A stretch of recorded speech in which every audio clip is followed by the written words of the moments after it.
മാതാപിതാക്കളെ, ഗുരുജനങ്ങൾ, മലപ്പുറം ജില്ലയിലെ കുടിഞ്ഞിയിൽ ഒരു പൊതുസമ്മേളനത്തിന് വരണം എന്ന് പറയുമ്പോൾ എന്നോട് ആവശ്യപ്പെട്ടപ്പോൾ ഇങ്ങോട്ടുള്ള യാത്രയിൽ മുഴുവൻ ഞാൻ ഈ സംഭവത്തിൻ്റെ കഴിഞ്ഞ നവംബർ മാസം 19-ാം തീയതി നടന്ന നിഷ്ഠുരമായ ഒരു കൊലപാതകത്തിന്റെ പശ്ചാത്തലത്തിൽ കേരളീയ സമൂഹത്തിൽ കൊടിഞ്ഞി എന്ന് പറഞ്ഞാൽ ഒരു പ്രശ്നമേ അല്ല എന്ന നിലയിൽ ഏറ്റവും ലഘൂകരിക്കപ്പെട്ട ഒരു സംഭവമായി കൊടിഞ്ഞിയിലെ കൊലപാതകം മാറിയിട്ടുണ്ട്. ഞാനിത് സൂചിപ്പിക്കാൻ കാര്യം, അനിൽകുമാർ എന്ന് പറയുന്ന നിത്യവൃത്തിക്ക് ഗൾഫിലേക്ക് പോയി ഉപജീവനം കഴിക്കാൻ പോയ ഒരു ചെറുപ്പക്കാരൻ പിറ്റേ ദിവസം വീണ്ടും ഗൾഫിലേക്ക് പോകുവാനുള്ള ഒരുക്കത്തിൽ റെയിൽവേ സ്റ്റേഷനിലേക്ക് ഓട്ടോയുമായി ബന്ധുമിത്രാദികളെ വിളിക്കാൻ പോകുന്ന വഴിക്കാണ് പുലർച്ചെ നിഷ്ഠുരമായി ഇവിടെ നിങ്ങളുടെ മുന്നിൽ കൊല ചെയ്യപ്പെട്ടത്. പക്ഷെ കേരളത്തിൽ അതൊരു വാർത്തയായില്ല എന്നുള്ളതാണ്. ഇന്ത്യയിലെ അതിന് സമാനമായ ഒട്ടേറെ സംഭവങ്ങൾ വലിയ വാർത്തകളായി മാറുമ്പോൾ നവംബർ മാസം 19-ന് കേരളത്തിൽ കൊടിഞ്ഞിയിൽ ഒരു ഫൈസൽ കൊല ചെയ്യപ്പെട്ടു എന്നത് അത് RSSകാരാൽ നിഷ്ഠൂരമായി വളരെ ആസൂത്രിതമായി പ്ലാൻ ചെയ്ത് ഗൂഢാലോചന ഏർപ്പെട്ടുകൊണ്ട് ഒട്ടേറെ പ്രതികൾ പിടിക്കപ്പെട്ട സാഹചര്യത്തിൽ പോലും കേരളത്തിൽ അത് വാർത്തയാകുന്നില്ല. കേരളത്തിലെ ഇടതുപക്ഷത്തിനും കേരളത്തിലെ ലീഗിനും കേരളത്തിലെ മധ്യപക്ഷങ്ങൾക്കും കേരളത്തിലെ കോൺഗ്രസിനും ഒന്നും എന്നതാണ് എന്താണ് സോഷ്യൽ ഡെമോക്രാറ്റിക് പാർട്ടി ഓഫ് ഇന്ത്യയുടെ രാഷ്ട്രീയ പ്രസക്തി എന്നതിന് ഉത്തരമായി എനിക്ക് നിങ്ങളോട് പറയാറുള്ളത്. ഈ രാജ്യത്ത് നിശബ്ദമാക്കപ്പെടുന്നവരുടെ, നാവില്ലാതെ പോകുന്നവരുടെ, പാർശ്വവൽക്കരിക്കപ്പെടുന്നവരുടെ, അത് മുസ്ലിം ആകട്ടെ, ദളിതനാകട്ടെ, പാഴ്സി ആകട്ടെ, ക്രൈസ്തവനാകട്ടെ, ഇന്ത്യയിലെ മഹാഭൂരിപക്ഷം വരുന്നവരുടെ അവരുടെ അമർത്തപ്പെട്ട നിലവിളികളുമായി ഇനി തോറ്റുകൊടുക്കാൻ തയ്യാറല്ല എന്ന് പറഞ്ഞുകൊണ്ടാണ് 2009-ൽ Social Democratic Party of India ഇന്ത്യയിൽ പിറന്നു വീണതെങ്കിൽ ഈ രാജ്യത്ത് RSS അല്ല, ഏത് സംഘപരിവാരങ്ങളായാലും രാജ്യത്ത് സത്യം വിളിച്ചു പറയാൻ, രാജ്യത്തെ കൊലയാളികളുടെ കൈക്ക് പിടിക്കാൻ കെൽപ്പുള്ളൊരു പ്രസ്ഥാനമായി സോഷ്യൽ ഡെമോക്രാറ്റിക് പാർട്ടി SDP ഇന്ത്യയിൽ മാറിയിരിക്കുന്നു, കേരളത്തിൽ മാറിയിരിക്കുന്നു. അതുകൊണ്ടാണ് വളരെ അഭിമാനത്തോടെ രാഷ്ട്രീയ വിശദീകരണം എന്ന നിലയിൽ പോലും ഇത്തരമൊരു സമ്മേളനത്തിൽ വന്ന് നിങ്ങളോട് പറയുമ്പോൾ സോഷ്യൽ ഡെമോക്രാറ്റിക് പാർട്ടിയെ കുറിച്ച് അഭിമാനത്തോടെ എനിക്ക് പറയേണ്ടി വരുന്നത്. 2009 മുതൽ, അതിന്റെ രൂപീകരണ സമയം മുതൽ ഈ പാർട്ടിയിലുള്ള എളിയ പ്രവർത്തകൻ എന്ന നിലയിൽ ഈ രാജ്യത്ത് സത്യത്തെ മൂടിവെക്കുന്നത് പോലെ, സത്യത്തെ നിശബ്ദമാക്കുന്നത് പോലെ, ഓടിപ്പോകുന്ന പട്ടിയെ പേപ്പട്ടി എന്ന് വിളിച്ച് തല്ലിക്കൊല്ലുന്നത് പോലെ നിരന്തരമായ വേട്ടയാടലിനും നിരന്തരമായ അപവാദങ്ങൾക്കും വിധേയമായ ഒരു പാർട്ടി, ഇന്ത്യയുടെ തെരുവുകളിൽ MLA-മാരും MP-മാരും ഇല്ലാത്തൊരു പാർട്ടി ഇന്ത്യയിലെ ഏറ്റവും വലിയ ജനകീയ പ്രസ്ഥാനമായി മാറുന്നു എന്ന ചരിത്ര വർത്തമാനത്തിലാണ് എനിക്ക് നിങ്ങളോട് സംസാരിക്കേണ്ടി വരുന്നത്. അതുകൊണ്ടാണ് കൊടിഞ്ഞിയിലെ പ്രശ്നം പോലും, ഫൈസലിന്റെ കൊലപാതകം പോലും അതിന്റെ യഥാർത്ഥ ഉത്തരവാദികളെ ഈ രാജ്യത്തെ നിയമത്തിന് മുന്നിൽ കൊണ്ടുവരുന്നത് വരെ നിതാന്ത ജാഗ്രതയോടെ സോഷ്യൽ ഡെമോക്രാറ്റിക് പാർട്ടി ഇവിടെ ഉണ്ടാകും എന്ന് ഇവിടുത്തെ പഞ്ചായത്ത് കമ്മിറ്റിയും മണ്ഡലം കമ്മിറ്റിയും ജില്ലാ കമ്മിറ്റിയും ഇവിടെ ജനങ്ങളോട് പറഞ്ഞത്. സോഷ്യൽ ഡെമോക്രാറ്റിക് പാർട്ടി വൈകാരികമായി, അതല്ലെങ്കിൽ ഇവിടെ ഒരാൾ കൊല ചെയ്യപ്പെട്ടു, അതിന്റെ അടിസ്ഥാനത്തിൽ രാജ്യത്തെ മുഴുവൻ ഹൈന്ദവ സഹോദരങ്ങളെയും ഏകപക്ഷീയമായി ശത്രുക്കളായി പ്രഖ്യാപിച്ചുകൊണ്ട് ഒരു യുദ്ധപ്രഖ്യാപനമല്ല. നിയമത്തിന്റെ വഴിയിൽ അന്വേഷണം എവിടെയൊക്കെ ഇഴയുന്നുണ്ടോ, എവിടെയൊക്കെ പിന്നാക്കം പോകുന്നുണ്ടോ, ഏത് പോലീസ് ഓഫീസറുടെ ഭാഗത്താണ് അനാസ്ഥയുണ്ടായത്, അത് ചൂണ്ടിക്കാണിച്ചുകൊണ്ട് അതാത് സമയങ്ങളിൽ ഇടപെടാൻ കഴിഞ്ഞു എന്നുള്ളതാണ് സോഷ്യൽ ഡെമോക്രാറ്റിക് പാർട്ടി ഇവിടെ ചെയ്ത വളരെ മഹത്തരമായ ഒരു കർത്തവ്യം. ഞാൻ സൂചിപ്പിച്ചത് ഇതിനെ ഒരു വൈകാരിക പ്രശ്നമാക്കി മാറ്റുവാൻ മറ്റ് സാമൂഹിക രാഷ്ട്രീയ പ്രസ്ഥാനങ്ങൾ ചെയ്യുന്നത് പോലെ തങ്ങളുടെ രാഷ്ട്രീയം വളർത്തുവാൻ വൈകാരികമായി പ്രശ്നത്തെ സമീപിച്ചില്ല എന്നതിനാണ് ഇവിടുത്തെ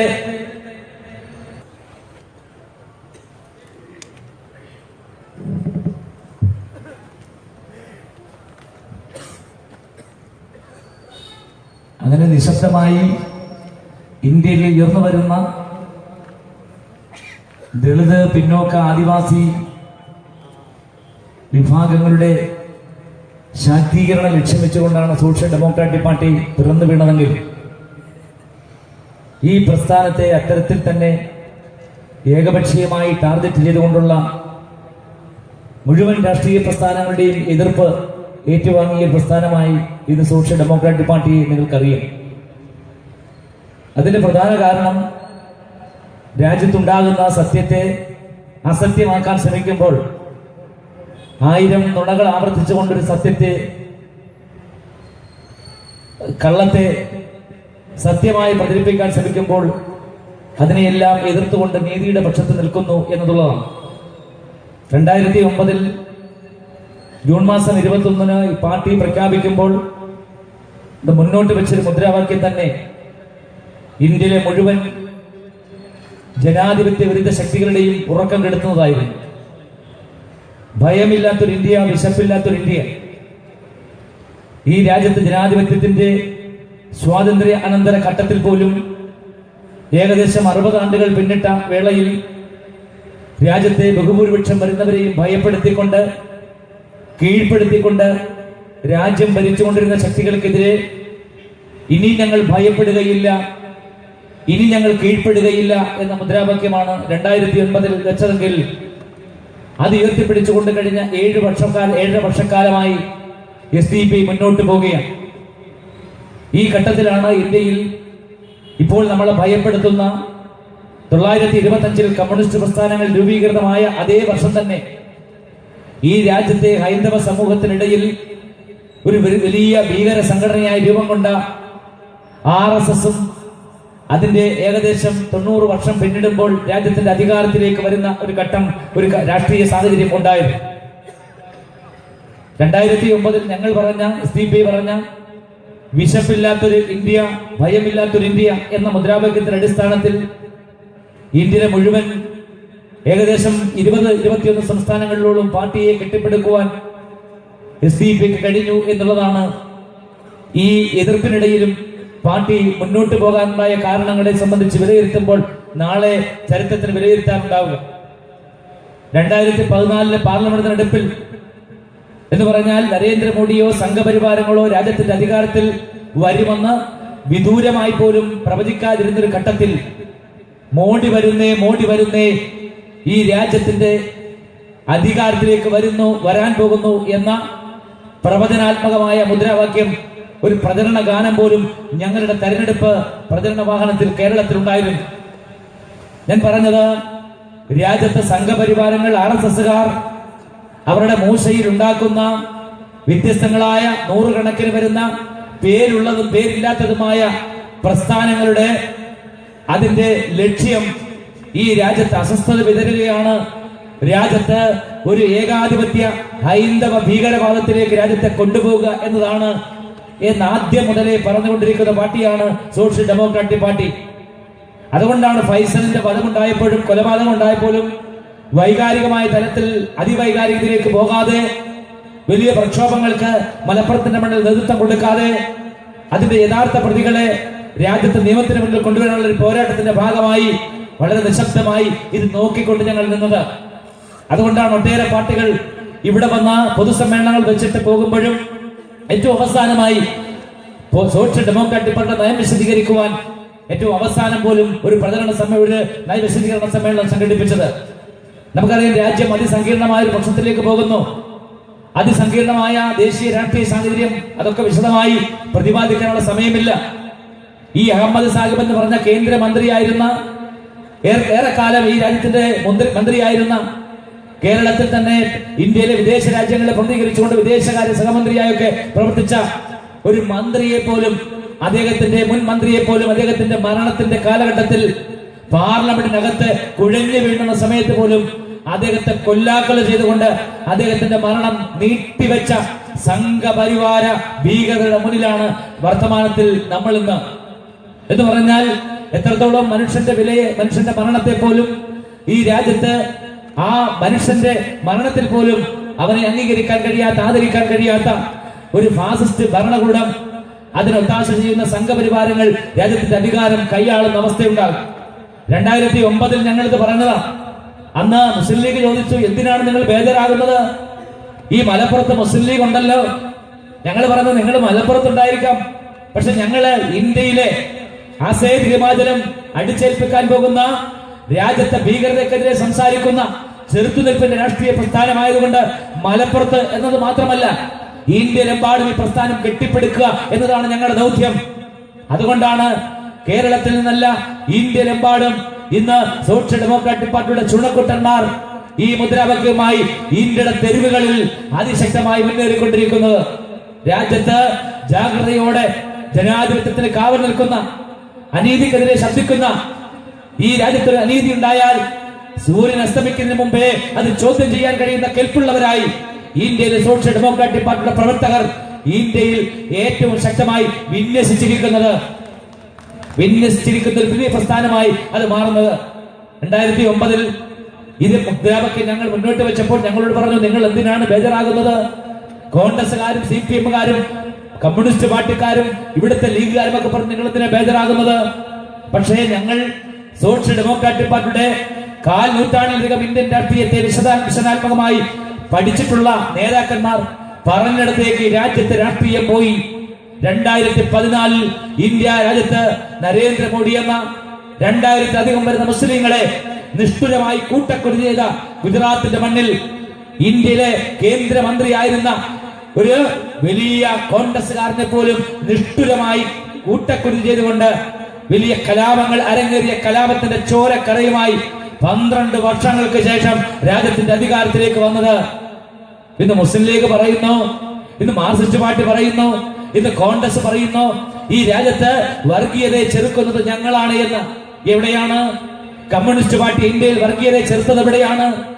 അങ്ങനെയാണെങ്കിൽ നാദാപുരത്ത് കഴിഞ്ഞ UDF ഗവൺമെന്റ് ഭരിക്കുമ്പോൾ 2 വർഷം മുമ്പ് നാദാപുരത്ത് ശിബിൻ എന്ന് പറയുന്ന ഒരു ചെറുപ്പക്കാരൻ, കമ്മ്യൂണിസ്റ്റുകാരനായ DYFA-കാരൻ മുസ്ലിം ലീഗിന്റെ തെയ്യമ്പാട്ടി ഇസ്മായിൽ എന്ന് പറയുന്ന ഗുണ്ടാ നേതാവിന്റെ കൊലക്കത്തിക്കിരയായി അവിടെ മരിച്ച സമയത്ത് മാർക്സിസ്റ്റ് പാർട്ടി നാദാപുരത്ത് ചെയ്തത് 750 പവൻ മോഷ്ടിച്ചുകൊണ്ട് ഏകദേശം 450-45 കോടി രൂപയുടെ മുതൽ അവിടുത്തെ മുസ്ലിം വീടുകളിൽ, നാദാപുരത്ത് ഗൾഫിൽ അധ്വാനിച്ചവരുടെ വീടുകൾ കൊള്ള ചെയ്തുകൊണ്ട് ഒരു ദിവസം നീണ്ടുന്ന ഗുജറാത്തിനെ അനുസ്മരിക്കുന്ന ഒരു ഏകപക്ഷീയമായ മുസ്ലിം വേട്ട നാദാപുരത്ത് നടത്തിയിട്ട് കേരളത്തിൽ ഒരു പാർട്ടി പോലും അന്ന് മിണ്ടിയില്ല.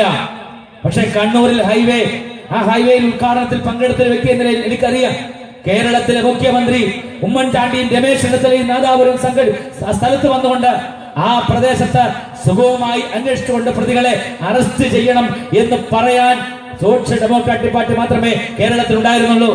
ഞാൻ ഓർക്കാൻ കാര്യം, അന്ന് SFI-കാരനായ ഷിബിൻ, DYFA-കാരനായ ഷിബിൻ, മാർക്സിസ്റ്റ് പാർട്ടിക്കാരനായ ഷിബിൻ ഒരു മുസ്ലിം ലീഗുകാരനായി കൊല ചെയ്യപ്പെട്ടപ്പോൾ അന്ന് മുസ്ലിം ലീഗിന്റെ നേതാക്കൾ കുഞ്ഞാലിക്കുട്ടി സാഹിബ് അടക്കം കേരളത്തിൽ ബഹളമുണ്ടാക്കിക്കൊണ്ട് ഒരു സമവാക്യം അവിടെ ഉണ്ടാക്കി. 25 ലക്ഷം രൂപ നഷ്ടപരിഹാരമായി ഷിബിന്റെ കുടുംബത്തിന് കൊടുത്തു. പിണറായി ഗവൺമെന്റിനെ കൊണ്ട്, പിണറായി സർക്കാരിനെ സമ്മർദ്ദം ചെലുത്തിക്കൊണ്ട്, ഇടതുപക്ഷത്തിന്റെ സമ്മർദ്ദത്താൽ കേരളം ഭരിച്ചിരുന്ന മുസ്ലിം ലീഗും ഉമ്മൻചാണ്ടിയും 25 ലക്ഷം രൂപ ഷിബിന്റെ കുടുംബത്തിന് കൊടുത്തതൊന്നും ഞങ്ങൾ എതിർത്തില്ല. പക്ഷെ കേരളത്തിലെ രാഷ്ട്രീയത്തിൽ ആദ്യമായി ഭരണപക്ഷത്തുള്ള UDF ഗവൺമെന്റ് പ്രതിപക്ഷത്തെ ഒരു പാർട്ടിയുടെ ഒരു ചെറുപ്പക്കാരൻ കൊല ചെയ്യപ്പെട്ടപ്പോൾ അതിന് നഷ്ടപരിഹാരം വാങ്ങിച്ചു കൊടുക്കാൻ അവർക്ക് കഴിഞ്ഞെങ്കിൽ എന്തുകൊണ്ടാണ് ഫൈസലിന്റെ കുടുംബത്തിന് 25 ലക്ഷം രൂപയുടെ നഷ്ടപരിഹാരം കൊടുക്കണമെന്ന ഒരു മുസ്ലിം ലീഗുകാരൻ ഇവിടെ നിന്നുകൊണ്ട് പറയാതിരിക്കുന്നത്?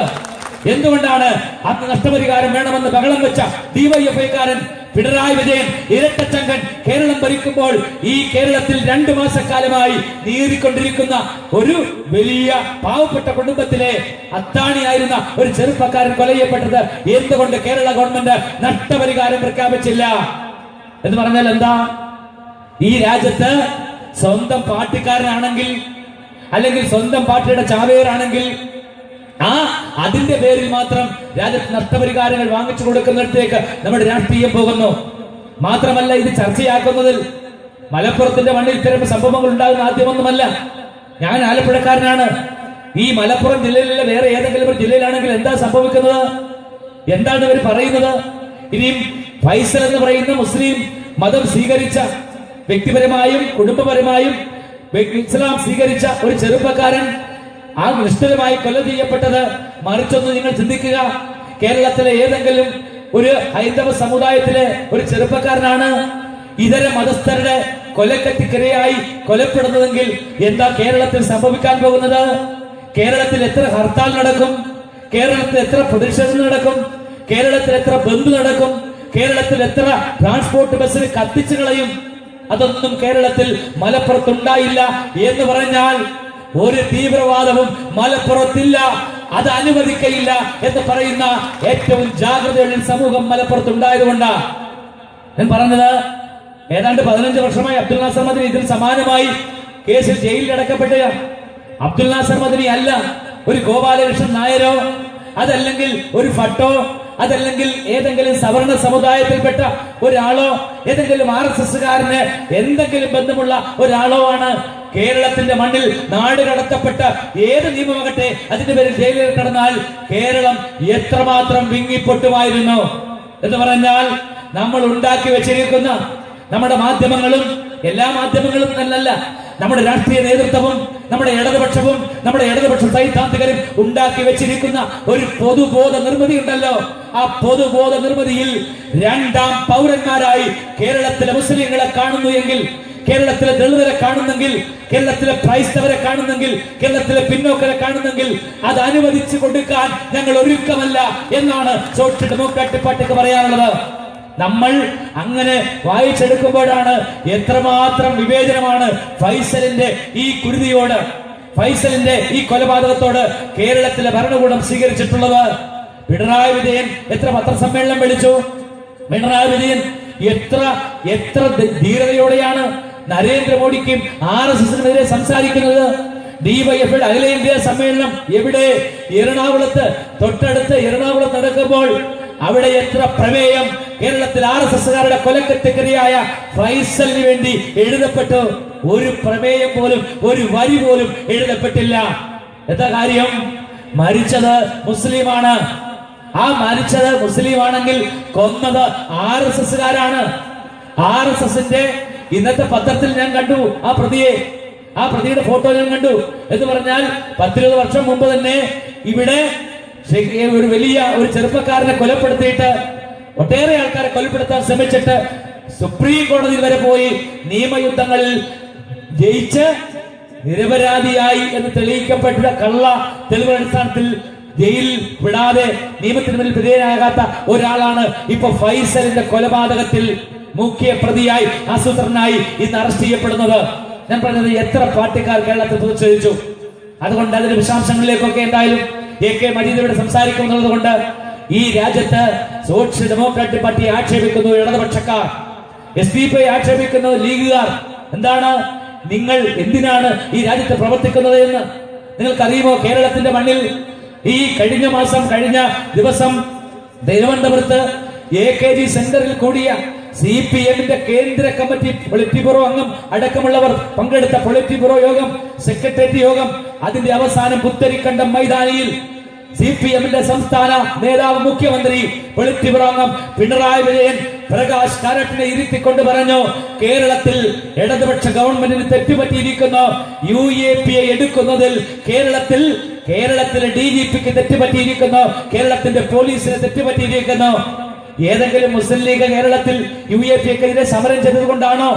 കേരളത്തിന്റെ ഓരോ ഗ്രാമങ്ങളിലും നരേന്ദ്രമോദിയെ പോലെ മുണ്ടെടുത്തൊരു മോഡിയായി പിണറായി വിജയൻ കേരളത്തിൽ ഉണ്ടെങ്കിൽ ഞങ്ങൾ നഖവും പല്ലും ഉപയോഗിച്ച് കേരളത്തിൽ എതിർക്കും എന്ന് പറഞ്ഞുകൊണ്ട് അക്കമിട്ട് ഓരോ വിഷയങ്ങളും കേരളത്തിൽ UAPA കേസുകൾ അങ്ങോട്ട് പറഞ്ഞിട്ട് കേരളത്തിൽ രാപ്പകൽ സമരം അടക്കം നടത്തിയിട്ട് കേരളത്തിലെ ഗ്രാമങ്ങളിൽ മുഴുവൻ ഏറ്റവും ശക്തമായി നീണ്ടുനിന്ന സമരങ്ങൾ നടത്തിയപ്പോഴാണ് സോഷ്യൽ ഡെമോക്രാറ്റിക് പാർട്ടിയുടെ പ്രമേയം കടമെടുത്തുകൊണ്ട് CPI എന്ന് പറയുന്ന കേരളത്തിലെ ഇടതുപക്ഷത്തിന്റെ രണ്ടാമത്തെ പാർട്ടിയായ കമ്മ്യൂണിസ്റ്റ് പാർട്ടിക്കകത്ത് അതിന്റെ നേതാക്കൾ അതിന്റെ സംസ്ഥാന കൗൺസിലിൽ പറഞ്ഞത്, ഇവിടെ മുണ്ടെടുത്ത ഒരു ബോഡിയുണ്ട്, എന്ന് പറഞ്ഞാൽ സോഷ്യൽ ഡെമോക്രാറ്റിക് പാർട്ടി പുറത്ത് പ്രവർത്തിച്ചാൽ മതി, പക്ഷേ അകത്ത് പറയാൻ ക്യാബിനറ്റ് കൂടുമ്പോൾ അവിടെ ചർച്ച ചെയ്യാൻ സോഷ്യൽ ഡെമോക്രാറ്റിക് പാർട്ടിയുടെ മുദ്രാവാക്യം കടമെടുക്കാൻ കേരളത്തിലെ എല്ലാ പാർട്ടികളും ഉണ്ട് എന്ന് പറഞ്ഞാൽ അവരുടെ നയം രൂപീകരിക്കുന്ന പാർട്ടിയായി ഇന്ന് കേരളത്തിൽ SDP മാറിയിരിക്കുന്നു. അതാണ് ഞാൻ സൂചിപ്പിച്ചത്.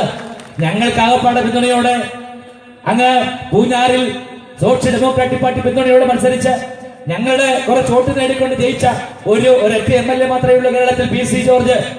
അദ്ദേഹം കേരള നിയമസഭയിൽ പല കാര്യങ്ങളും പറയും. പക്ഷേ അതല്ലാതെ പാർട്ടിയുടെ ഔദ്യോഗിക സംവിധാനത്തിൽ നിയമസഭയിലോ അതല്ലെങ്കിൽ പാർലമെന്റിലോ സംവിധാനമില്ലാത്ത, പ്രാതിനിധ്യമില്ലാത്ത ഒരു പാർട്ടിയുടെ നയങ്ങൾ അത് ശരിയാണെന്ന് കേരളത്തിലെ പിണറായി വിജയനെ കൊണ്ട് അംഗീകരിപ്പിച്ച പാർട്ടിയാണ് സോഷ്യൽ ഡെമോക്രാറ്റിക് പാർട്ടി. നിങ്ങൾക്കറിയാമോ, കേരളത്തിൽ ഇന്ത്യയുടെ മണ്ണിൽ നരേന്ദ്ര ദബോൽക്കറെ, ഇന്ത്യയിലെ ഗോവിന്ദ ബൻസാരയെ, ഇന്ത്യയിലെ ഹാച്ചുങ്കി പ്രസാദിനെ, MM കൽബുർഗിയെ, എന്തിനാണ് ഏറെ രോഹിത് വെമുല എന്ന് പറയുന്ന ഇന്ത്യയിലെ ഹൈന്ദവ സമുദായത്തിൽ പിറന്നിട്ട് ഒരു പാവപ്പെട്ട തൊഴിലുറപ്പുകാരുടെ ഗർഭത്തിൽ പിറന്നിട്ട് അവസാനം ഗുണ്ടൂരിലെ അവരുടെ ഗ്രാമത്തിൽ നിന്നും 2 സ്കോളർഷിപ്പോടെ ഇന്ത്യയിലെ അപ്പാ റാവു എന്ന് പറയുന്ന RSSകാരൻ ഇരിക്കുന്ന കേന്ദ്ര സർവകലാശാലയായ ഹൈദരാബാദ് സെൻട്രൽ യൂണിവേഴ്സിറ്റിയിൽ പഠിക്കാൻ വന്ന രോഹിത് വെമുലയ്ക്ക് അവിടെ ആത്മഹത്യ ചെയ്യേണ്ടി വന്നു. എന്തുകൊണ്ടാ? അദ്ദേഹം SFIക്കാരനായിരുന്നു. SFIയുടെ മെമ്പർഷിപ്പ് രാജിവെച്ചിട്ട് ഇന്ത്യയിലെ വിവിധ സംസ്ഥാനങ്ങളിൽ നിന്ന് വരുന്ന മുസ്ലിം ചെറുപ്പക്കാരും ആദിവാസികളുമായി ചേർന്ന് ഒരു പുതിയ പ്രസ്ഥാനം അംബേദ്കർ സ്റ്റുഡൻസ് അസോസിയേഷൻ എന്ന 1986-കളിൽ ഇന്ത്യയിൽ ഉണ്ടായ പ്രസ്ഥാനത്തിന്റെ അതിന്റെ യൂണിറ്റ് ശക്തിപ്പെടുത്തിക്കൊണ്ട് ഒരു സമരം ഹൈദരാബാദ് സെൻട്രൽ യൂണിവേഴ്സിറ്റി പ്രഖ്യാപിച്ചപ്പോഴാണ് രോഹിത് വെമുലയ്ക്ക് ആത്മഹത്യ ചെയ്യേണ്ടി വന്നത്. ഇന്ന് RSSകാര് ഹൈന്ദവ സഹോദരങ്ങൾക്കിടയിൽ ആശാരിയും മൂശാരിയും കൊല്ലനും തട്ടാനും ഈഴവനും പുലയനും പറയനും കണക്കനും ചെറുവനുമായ ഈ രാജ്യത്തെ ബഹുഭൂരിപക്ഷം വരുന്ന രാജ്യത്തെ പാർശ്വവൽകൃത സമൂഹങ്ങൾ തന്നെയായ ഹൈന്ദവ സമൂഹങ്ങൾക്കിടയിൽ അവരെ സ്പ്ലിറ്റ് ഉണ്ടാക്കിക്കൊണ്ട് അവർ തമ്മിൽ രാജ്യത്ത് കൊല്ലാക്കൾ നടത്തിക്കൊണ്ട് അവരുടെ മുകളിൽ ചോര കുടിക്കുന്ന കുറുക്കന്മാരെ പോലെ ഇരിക്കുന്ന സംഘപരിവാരങ്ങൾ അവരുടെ പണിയാണ് ഹൈദരാബാദ് സെൻട്രൽ യൂണിവേഴ്സിറ്റിയിൽ രോഹിത് വെമുലയ്ക്ക് നേരിടേണ്ടി വന്നത്. രോഹിത് വെമുലയ്ക്ക് അത് തന്നെയാണ് നേരിടേണ്ടി വന്നത്. ഇന്നല്ല RSS തുടങ്ങിയത്. 1925 RSS തുടങ്ങി. അതിനുശേഷം അവരുടെ വിചാരധാര എന്ന് പറഞ്ഞ ബെഞ്ച് ഓഫ് തോട്ട്സ് എന്ന് പറയുന്ന അവരുടെ ഭരണഘടനയിൽ അവരുടെ ബൈബിളായ അല്ലെങ്കിൽ വിശുദ്ധ ഖുർആന് സമാനമായി ഇന്ത്യൻ RSSകാർ പൂജിക്കുന്ന വിചാരധാരയിൽ അവർ പറയുന്നു, ഭാരതാംബയുടെ മണ്ണിലെ കരടാണ്, കണ്ണിലെ 2 കരടാണ്. ഒന്ന് ഈ രാജ്യത്ത് മുസ്ലിങ്ങൾ, മറ്റൊന്ന് രാജ്യത്തെ ക്രൈസ്തവർ.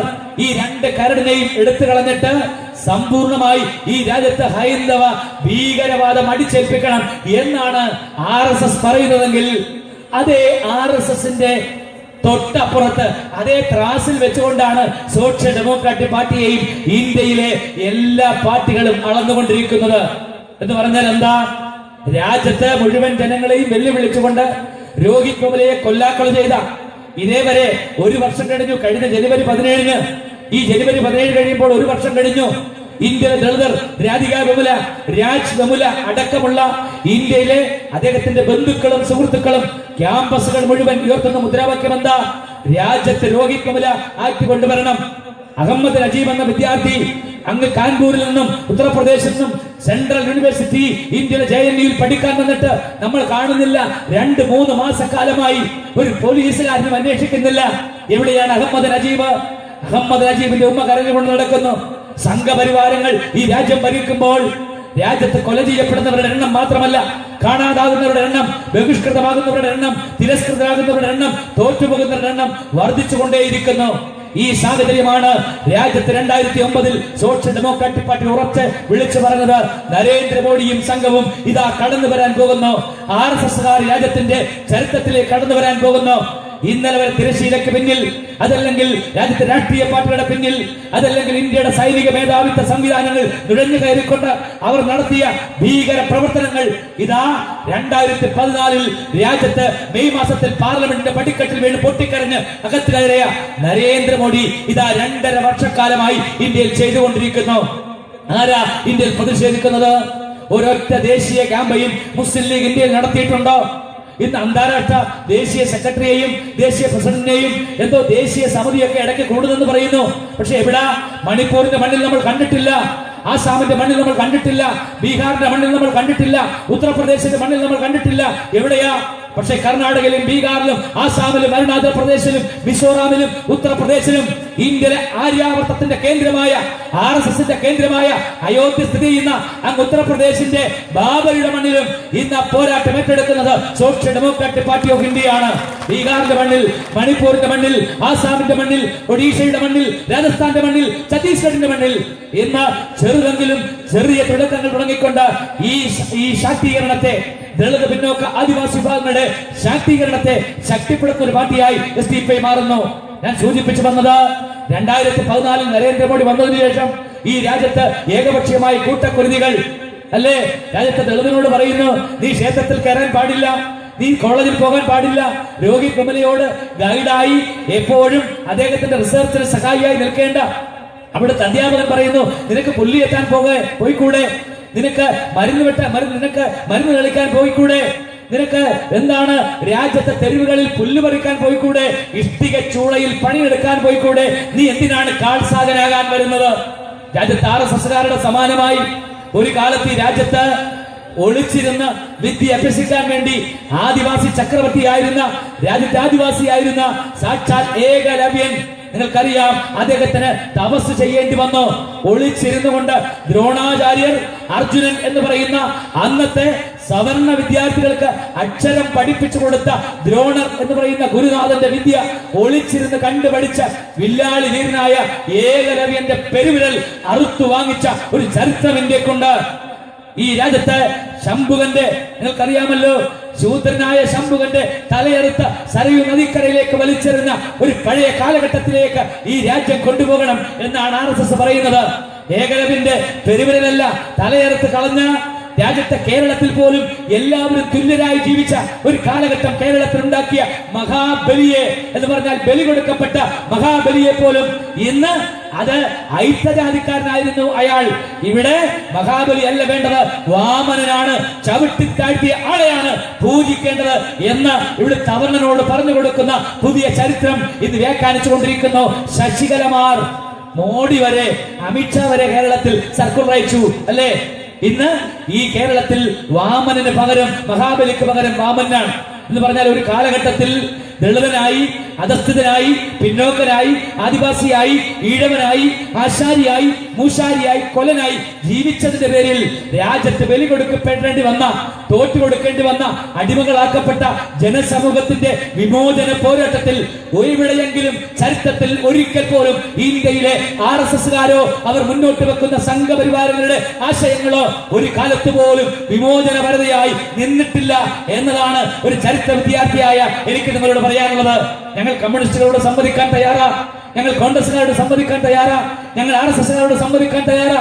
ഇന്ത്യയിൽ ഈ രാജ്യത്തെ ഭരണഘടനയിലൂടെ 1949 ജനുവരി മാസം 26-ന്, നവംബർ മാസം 26-ന് ഭരണഘടനയുടെ 3ാമത് ആവർത്തി വായിച്ചുകൊണ്ട് ഡോക്ടർ BR അംബേദ്കർ എഴുതിയുണ്ടാക്കിയ ഒരു ഭരണഘടനയാണ് 1951 ജനുവരി മാസം 26-ന് ഈ രാജ്യത്തെ ഒരു ഫെഡറൽ റിപ്പബ്ലിക്കായി, ഒരു ജനാധിപത്യ സംവിധാനമായി മാറിയതെങ്കിൽ ദളിതൻ ഇന്ന് ആക്രമിക്കപ്പെട്ടാൽ, മുസ്ലിങ്ങൾ ഇന്ന് ആക്രമിക്കപ്പെട്ടാൽ, ആദിവാസിയെ തെരുവറിഞ്ഞാൽ, രാജ്യത്ത് അതിക്രമം ഉണ്ടായാൽ രാജ്യത്തുടനെ നിയമം ഉണ്ടാകുന്നത് ഈ രാജ്യത്തൊരു ഭരണഘടന ഉണ്ടായതുകൊണ്ടാ.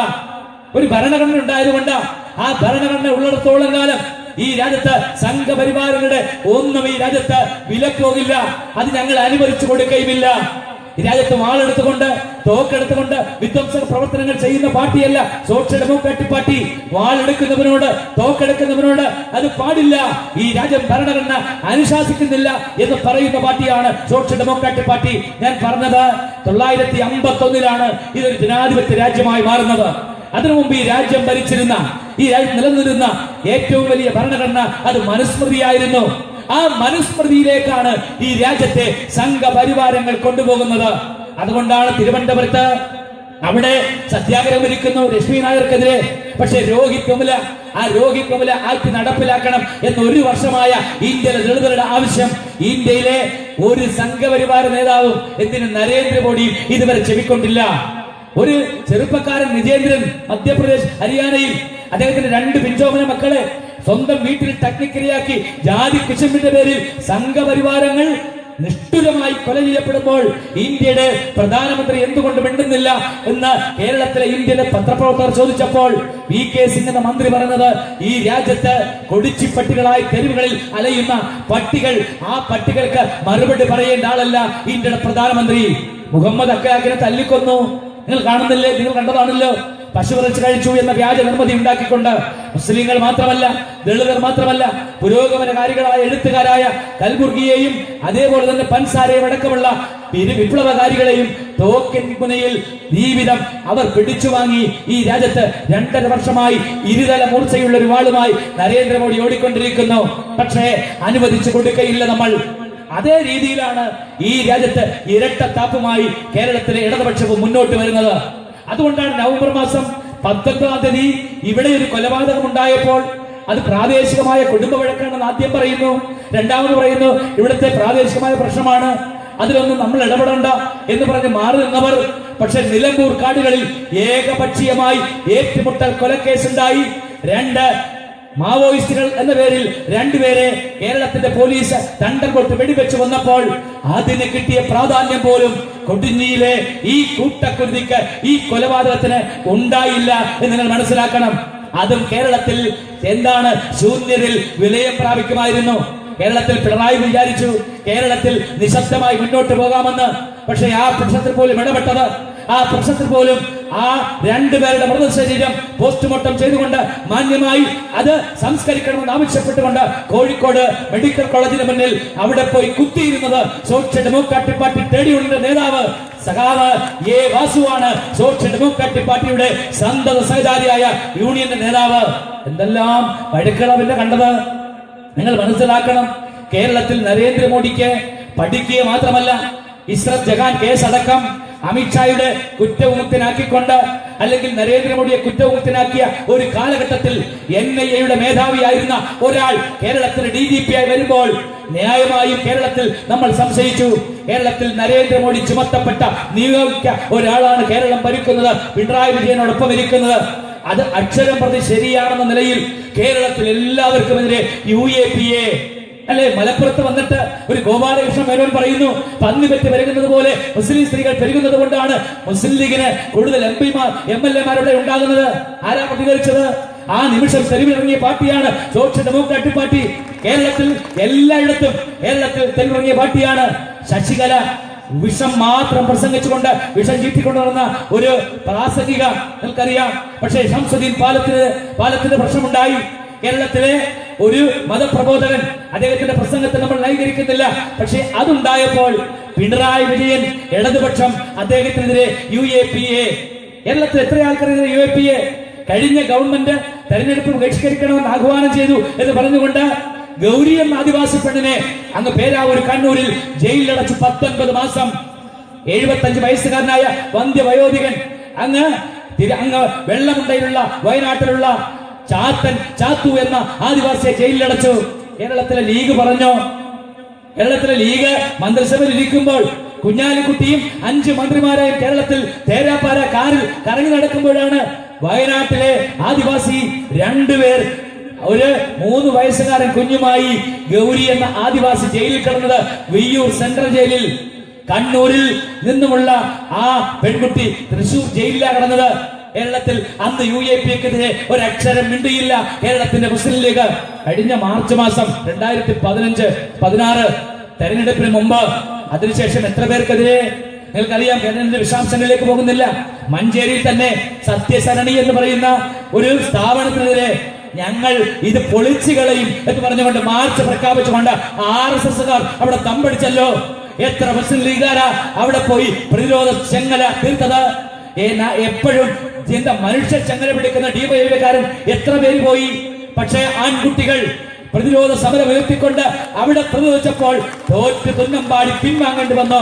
മലപ്പുറത്തിന്റെ മണ്ണിൽ RSSകാർക്കെങ്കിൽ അങ്ങ് തിരുവനന്തപുരത്ത് സെക്രട്ടേറിയറ്റിന്റെ തൊട്ടടുത്ത് ഏറ്റവും വലിയ അവിടെ ഏറ്റവും വലിയ സലഫി പള്ളിയിൽ, ആ പള്ളിയിലേക്ക് മാർച്ച് പ്രഖ്യാപിക്കുമ്പോഴും അതിനെയും പ്രതിരോധിക്കാൻ കേരളത്തിലെ നവസാമൂഹിക പ്രസ്ഥാനങ്ങൾ മാത്രമേ ഉള്ളൂ.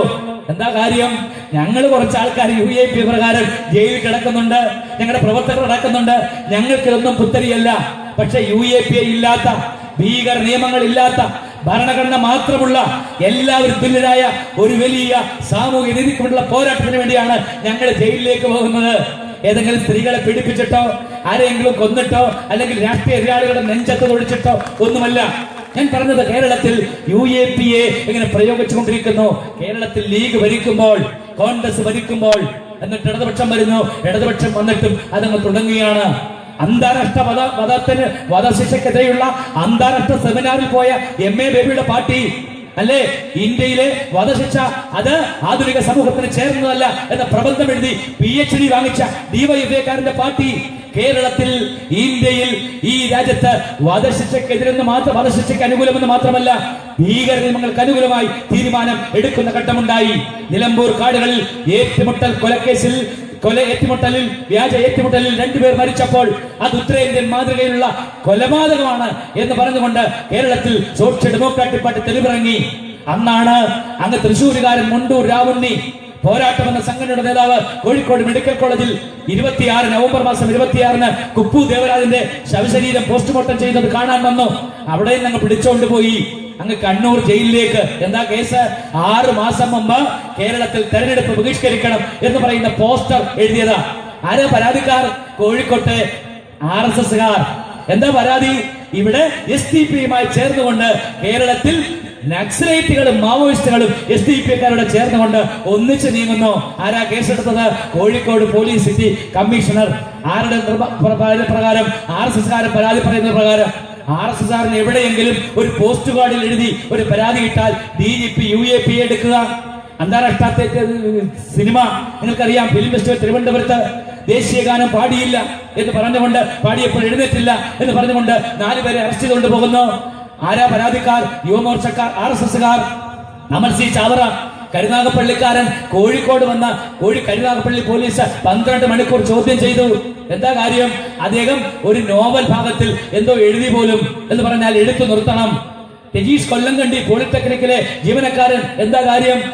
മുണ്ടൂർ രാവണ്ണിക്ക് കോഴിക്കോട് നളന്തയിൽ ഒരു റൂം എടുത്ത് കൊടുത്തു പോലും. സോഷ്യൽ ഡെമോക്രാറ്റിക് പാർട്ടി പറഞ്ഞു പറ്റില്ല, ഇത് അനുവദിച്ചു കൊടുക്കയില്ല. നദീർ എന്നൊരു ചെറുപ്പക്കാരൻ എവിടെ? കോഴിക്കോട്. ഈ ഭക്ഷണം വാങ്ങിച്ചു കൊടുക്കാൻ പോയി കമൽ സി ചാവറയ്ക്ക്. കമൽ സി ചാവറയുടെ കുറ്റം എന്താ? ഒരു ആദിവാസി പെണ്ണിനെ വിവാഹം കഴിച്ചു.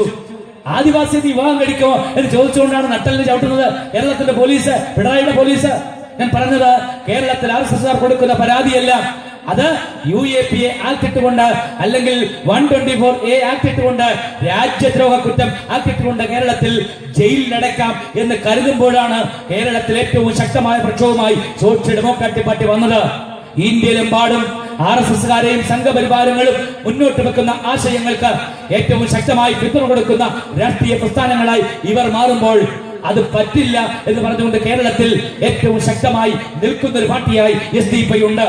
അതുകൊണ്ടാണ് ഞങ്ങൾ ഈ സമ്മേളനത്തിൽ ഇവിടെ പ്രഖ്യാപിക്കുന്നത്, ഇരട്ടത്താപ്പ് ഉപേക്ഷിച്ചുകൊണ്ട് പിണറായി വിജയൻ കേരളത്തിലെ എല്ലാവരുടെയും മുഖ്യമന്ത്രിയാണ്. അത് SDPക്കാരുടെയോ ലീഗുകാരുടെയോ RSSകാരുടെയോ അങ്ങനെ ഏതെങ്കിലും പാർട്ടിക്കാരുടെ അല്ല.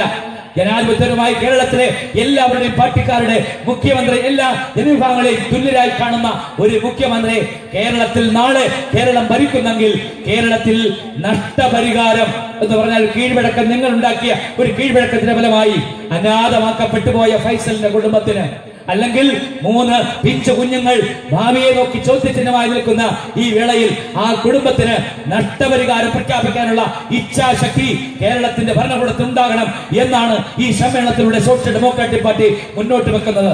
അതുകൊണ്ട് ഞങ്ങളെ RSSകാർക്ക് തുല്യമായി കെട്ടിയേക്കാം എന്ന് നിങ്ങൾ കരുതണ്ട.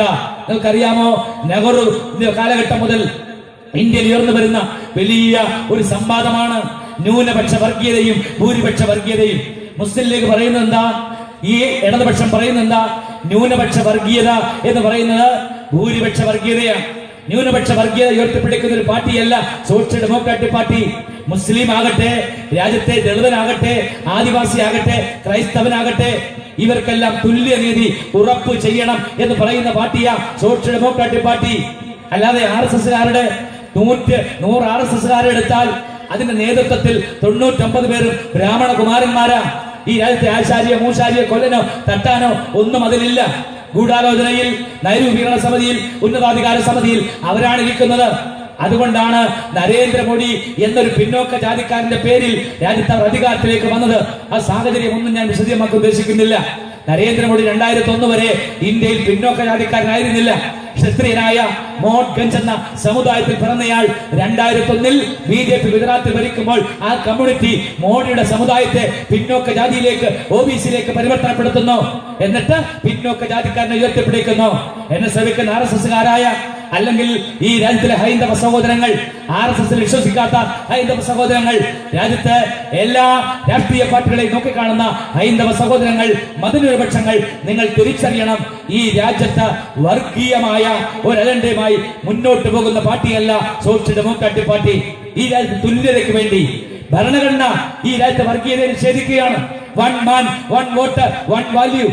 ഒരു മനുഷ്യന് ഒരു വോട്ട്, ആ വോട്ടിന് ഒരു മൂല്യം. അതുകൊണ്ട് ആദിവാസിയും ഈ രാജ്യത്തിലെ ദളിതനും ഇവിടുത്തെ മുസ്ലിമും ഇവിടുത്തെ ക്രൈസ്തവനും വിശ്വാസപരമായി വൈവിധ്യമുണ്ടാകാം. അവന്റെ വിശ്വാസപരമായി വൈവിധ്യമുണ്ടാകാം. അവൻ ഏത് മതം സ്വീകരിക്കാനുള്ള അവകാശവും ഉണ്ടാകാം. ഒരു ഫൈസലല്ല, 100 ഫൈസൽമാർ നാളെ ഇസ്ലാം ആയാലും അത് ഈ രാജ്യത്തെ ഭരണഘടന അനുവദിച്ചു കൊടുക്കുന്ന അവകാശമാണ്.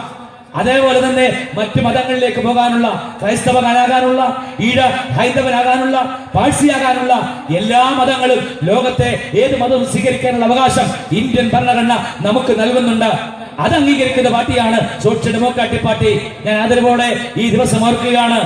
ഇന്നാണ് സോഷ്യൽ ഡെമോക്രാറ്റിക് പാർട്ടി ദേശീയ വൈസ് പ്രസിഡന്റ് ആയിരുന്ന സാംകുട്ടി ജേക്കബ് മരണപ്പെട്ടിട്ട് ഒരു വർഷം തികയുന്ന ദിവസമാണ്. ഇത് തിരുവല്ലയിൽ അദ്ദേഹത്തിന്റെ വീട്ടിൽ പാർട്ടിയുടെ സംസ്ഥാന നേതാക്കൾ എത്തിയിട്ടുണ്ട്. എന്ന് പറഞ്ഞാൽ ഈ പാർട്ടിയെ നയിച്ചുകൊണ്ടിരുന്ന സാംകുട്ടി ജേക്കബ് കേരളത്തിലെ ക്രൈസ്തവ സമുദായത്തിനിടയിൽ ചരിത്രം പിടിച്ചുകൊണ്ട് മുന്നോട്ട് വന്ന ഒരാളാണ്. എന്ന് പറഞ്ഞാൽ അങ്ങനെ ഇന്ത്യയിലെ വ്യത്യസ്തങ്ങളായ വിഭാഗങ്ങൾക്കിടയിൽ നിന്നുകൊണ്ട് ഒട്ടേറെ ആൾക്കാർ ഈ പാർട്ടിയിലേക്ക് കടന്നു വന്നു. പക്ഷെ ഞങ്ങൾ മുന്നോട്ട് വെക്കുന്നത് ഈ രാജ്യത്ത് സമത്വമാണ്, തുല്യനീതിയാണ്. ഈ രാജ്യത്ത് എല്ലാവർക്കും ഈ രാജ്യത്തെ വിഭവങ്ങളിൽ തുല്യ പങ്കാളിത്തമാണ്, അധികാരമാണ്. ജാതിയുടെ പേരിൽ, മതത്തിന്റെ പേരിൽ, വർണ്ണത്തിന്റെ പേരിൽ, നിറത്തിന്റെ പേരിൽ, അതല്ലെങ്കിൽ ലിംഗത്തിന്റെ പേരിൽ